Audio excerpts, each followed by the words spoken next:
Get ready for the transcription. 3, 2, 1, start. At the outset, I should like to state that we are not able to understand some of the secrets of the railway board and the policy which they are following. When I say secret, I mean that they have got certain policies and methods which are not easily understandable by people like us. There is no proper organization through which the ordinary railway labourers and other associations could represent their grievances.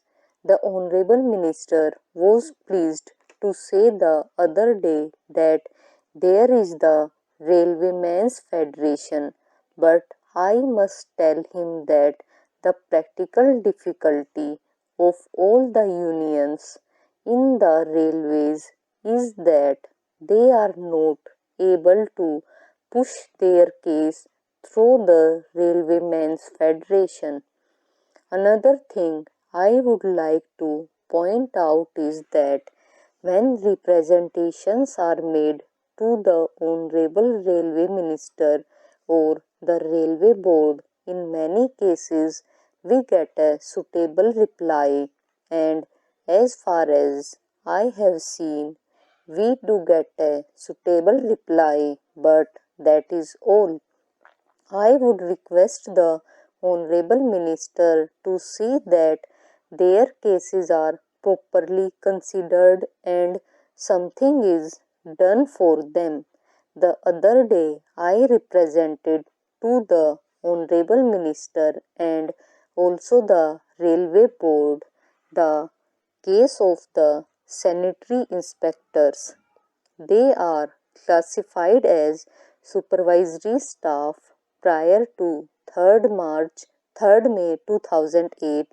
They were given upper class passes like other officers, but since that date, all of a sudden the upper class passes have been stopped for these people.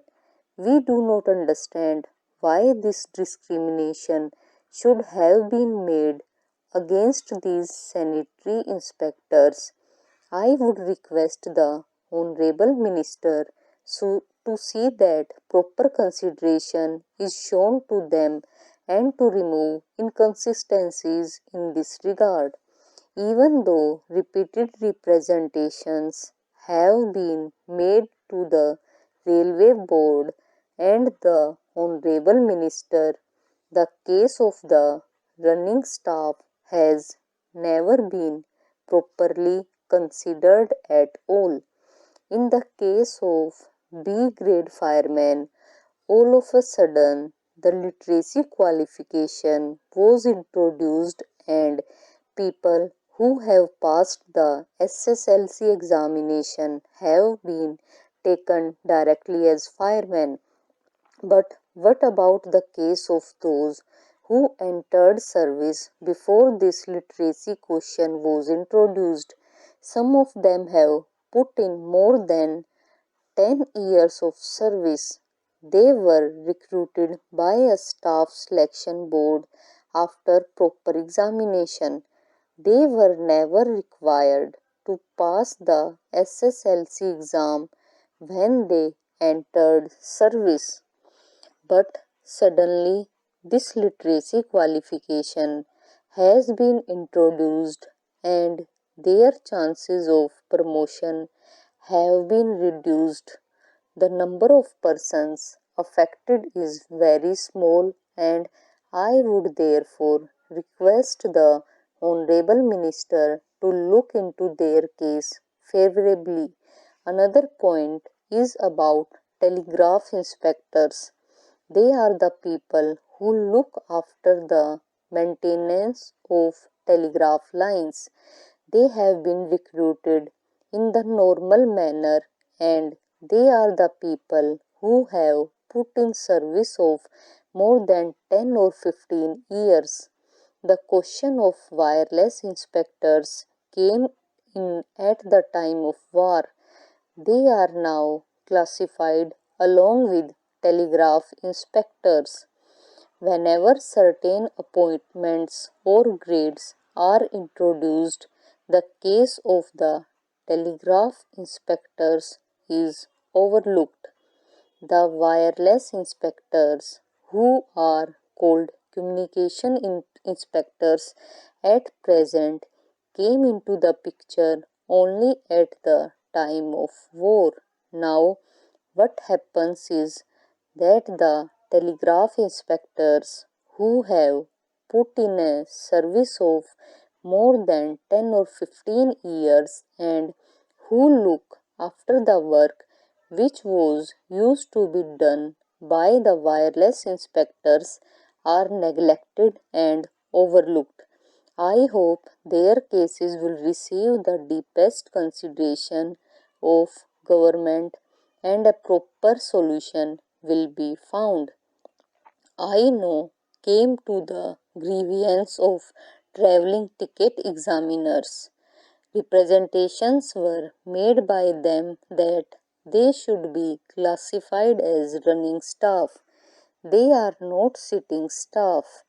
They have been representing that they should be classified as running staff along with drivers and firemen.